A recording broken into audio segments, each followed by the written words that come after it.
మేడిగడ్డపై dialogue war continue అవుతోంది. మేడిగడ్డ బ్యారేజ్ని నింపాలని BRS నేతలు అంటున్నారని, వారికే ఆ ఛాన్స్ ఇస్తామన్నారు రేవంత్ రెడ్డి. దమ్ముంటే నింపి చూపించాలన్నారు. సీఎం ఛాలెంజ్కు కౌంటర్ ఇచ్చారు హరీష్ రావు.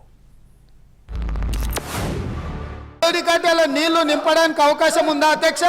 ఇవాళ మీరే సాగునీటి పారుదల శాఖ మంత్రులుగా పనిచేశారు కదా. చంద్రశేఖర్ రావు గారు, హరీష్ రావు గారు ఇద్దరు సాగునీటి పారుదల శాఖ మంత్రిగా పనిచేశారు కదా అధ్యక్ష. ఈరోజు వాళ్ళకే పెత్తనం ఇస్తాం, వాళ్ళనే చేయమని.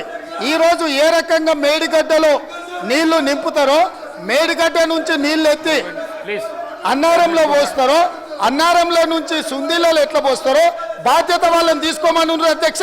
అవకాశం ఉంది, ఇంజనీర్లు చెప్తున్నారు. వాళ్ళకి చేత కాకపోతే ప్రభుత్వాన్ని మాకు అప్పచెప్పమనండి, వాళ్ళని తప్పుకోమనండి, మేము చేసి చూపిస్తాం. అవునే దిగుమను రేవంత్ రెడ్డి రాజీనామా చేయమని నేను ఎక్కి చేపిస్తాను. రేవంత్ రెడ్డి రాజీనామా చేయమను, నేను ముఖ్యమంత్రిగా ప్రమాణ స్వీకారం చేసి నేను చేసి చూపిస్తాను. నాకు బాధ్యత ఇస్తా అంటే I'm ready to take it. ఆయనకు చేత కాదు, హరీష్ రావు నువ్వు చేయంటే చేసి చూపిస్తా.